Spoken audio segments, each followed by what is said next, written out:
Hi and welcome to part 2 of this tutorial on playing 2-5-1s on the guitar. If you checked out part 1, you would have learned how to play a 2-5-1 in two different places on the fretboard. While these sound okay and are perfectly functional as 2-5-1 progressions, you might have noticed that they don't have that sound of moving smoothly from one chord to the next.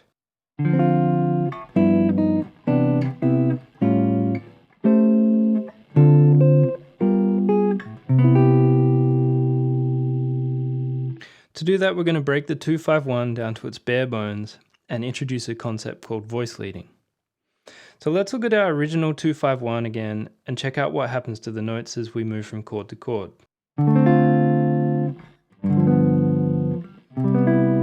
So each of these chords has 4 notes. We'll call them voices, and you can imagine them as 4 singers in a vocal group. Right now, to get from D-7 to G7, each singer has to make quite a large jump from the note they are singing on D-7 to the note they are singing on G7. If I play the D-7 on the 6th string, exactly the same notes but on a different string, you can see how large the jump is.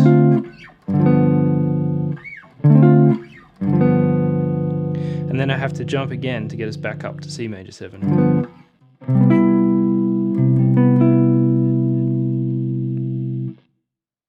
So what we can do is reorganize these voicings, so instead of jumping a 5th or a 4th, each voice just moves a 2nd.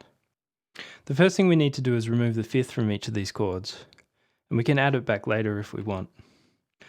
In the case of these chords, the minor 7, dominant 7 and major 7, the 5th is actually the least important part of the chord, and it doesn't really change the sound of the chord if we take it out.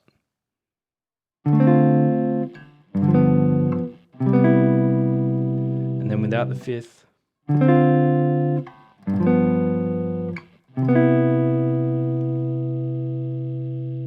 so now we're left with the root, 3rd and 7th.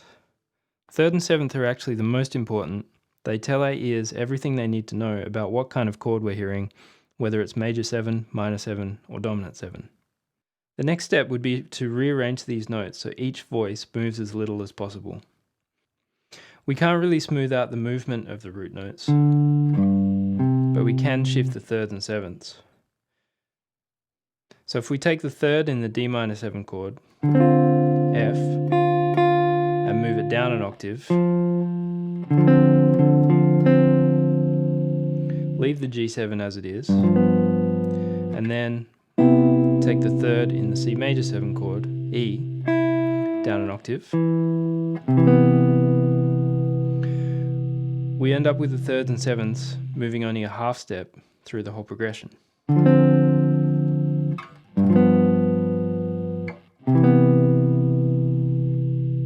I'll play it without the root notes.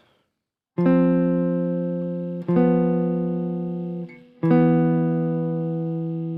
with the root notes.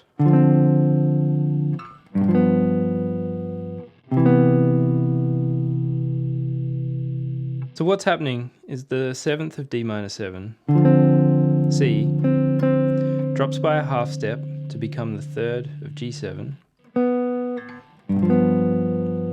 and then stays where it is to become the 7th of C major 7. And at the same time, the 3rd of D-7,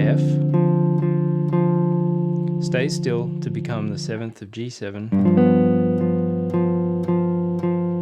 and then drops a half step to become the 3rd of C major 7, E. So this gives us a really smooth transition from chord to chord, and hopefully it's starting to sound more like the 2-5-1 progression that we're used to hearing.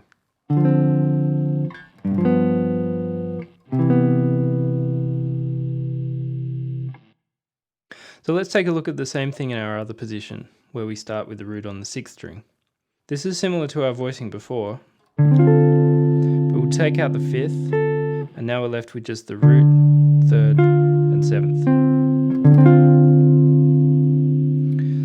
So this D-7 chord can now move to G7. If we take the 7th in D minor, C, and move it to a B, it becomes the 3rd of G7, and all we have to do is change the root from D to G, and now we have root, 3rd and 7th in a G7 chord. So So next, the 7th of G7, F moves down to an E, change the root to a C, and we have root, 3rd and 7th of a C major chord. We put them together.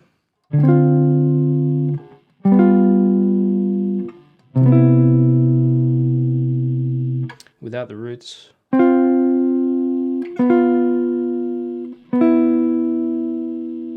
With the roots.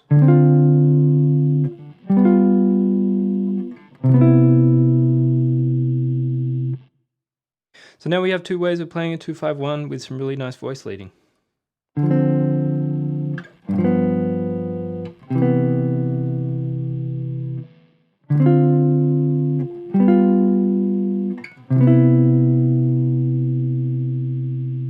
They work well in themselves, but one great thing that makes them even more useful is that they're a great platform to add in some other notes for extra colour. Showing you all of the possibilities of what we can add will be the subject of another video, but for now I'll show you just one option for each chord. So what we're going to do is add one note to each of these chords to turn them into 4-note voicings. I'll leave most of the theory aside just for now and come back to it in another lesson.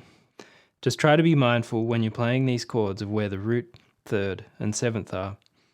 These notes are the foundation and everything else we add to them is a different colour or flavour.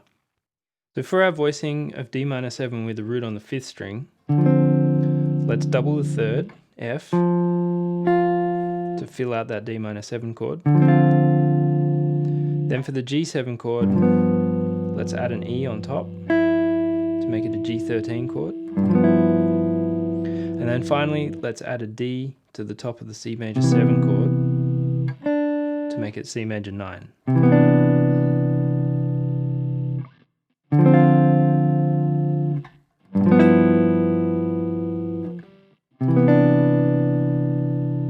So just notice that we still have our 3rds and 7ths underpinning these voicings. And all we're doing is adding one extra note to the top of each chord.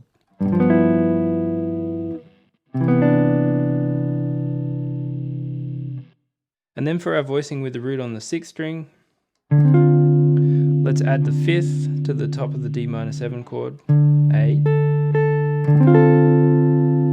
And that A can stay there for the next chord, G7, to make it a G9. And then finally, let's add the 5th G to the top of the C major 7 chord.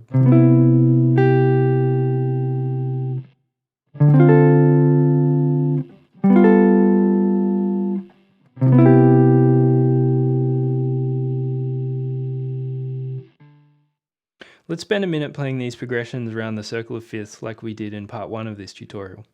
I'm going to alternate between the two different forms, but if you like you can stick to one or the other. You'll just be jumping around the fretboard a little bit more each time you change key. So starting with the key of C, we have D minor 7, G13, C major 9. And then to the key of G, 2 chord, A minor 7, to D9, G major 7. To the key of D, the 2 chord, E minor 7, 5 chord, A13, and 1 chord, D major 9. The key of A, 2 chord, B minor 7, 5 chord, E9, and 1 chord, A major 7.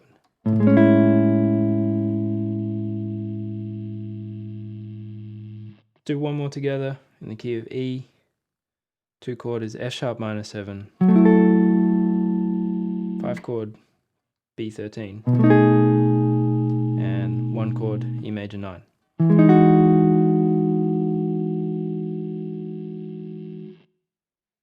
So thanks for checking out these videos, and if you got something out of it, please go check out some of my other jazz guitar tutorials. Thanks.